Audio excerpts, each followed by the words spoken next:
Well, with me now in the studio is France 24's Shirli Sitbon. And Shirli, look, you have also covered this story very closely over the past year. I know you've recently spoken to a survivor of one of the attacks at the Nova Music Festival. Just give us a sense of how they are doing now. Well, I met with Alina Tovberg yesterday. She came to Paris for a commemoration of the attacks of October 7th. And so she told her story, which we will listen to shortly. But basically, yes, she says it's since that attack that she survived with the people who were around her.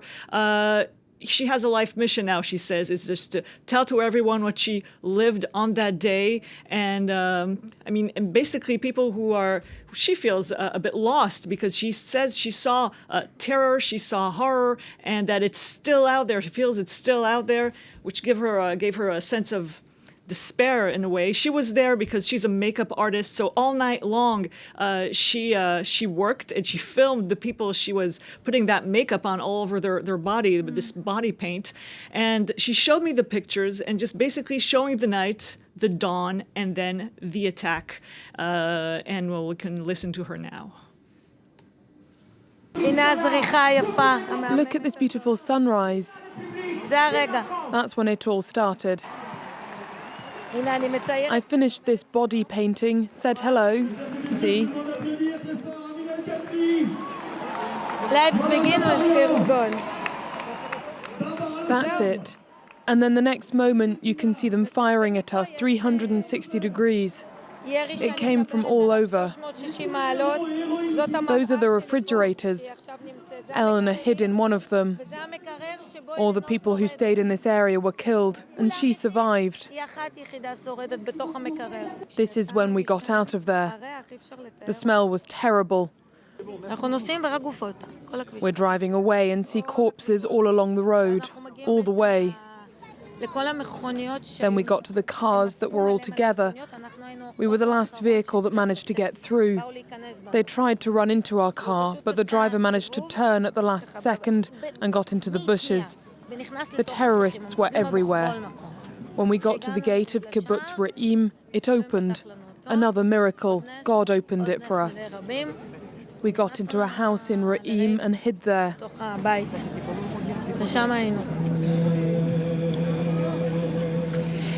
That is really moving.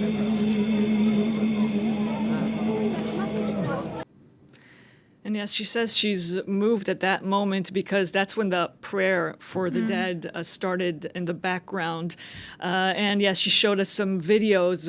We went with Marie Schuster, our reporter there, and the videos from the place where she was hiding, this house in Re'im, and with people, with gunmen, probably from Hamas, shooting outside, and they managed to survive this attack. So now she's in Paris because the videos she filmed throughout the night are shown here in Paris. And she says that sometimes she tries to talk to, for example, pro-Palestinian protesters, trying to exchange with them. And some have gone in the U.S., for example, to see her videos. So that was something she tries to connect with. But she feels there's a disconnection. Everyone stays on their side. And she feels that she's struggling to exchange with other people since then. And something I was talking about earlier on, Shirley, with Iris Makler, who's our correspondent in Israel, is that there are many Israelis now who actually don't feel able to fully grieve because actually the war is very much still ongoing. You know, we are just hearing reports this afternoon that actually a missile has been fired from Yemen towards Israel, forcing people into shelters. Exactly. And the main headline in Israeli media is not a commemoration of what happened exactly 1 year ago. But the first headline is rockets still being fired at Israel from the north, from Gaza, from Yemen. So basically 1 year on, as you've said, people are commemorating, but it feels like they haven't managed to make progress. Yes, Hamas has been weakened, but at what price, for the Palestinians, also for the Israelis, and still it is firing at Israel. So even when the Israelis feel that they have weakened Hamas in the Gaza Strip,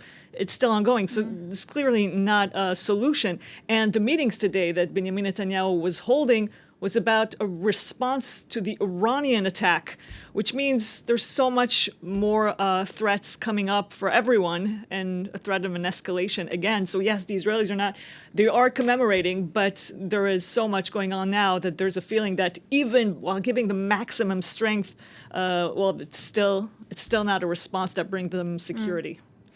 Shirli Sitbon, thank you very much indeed.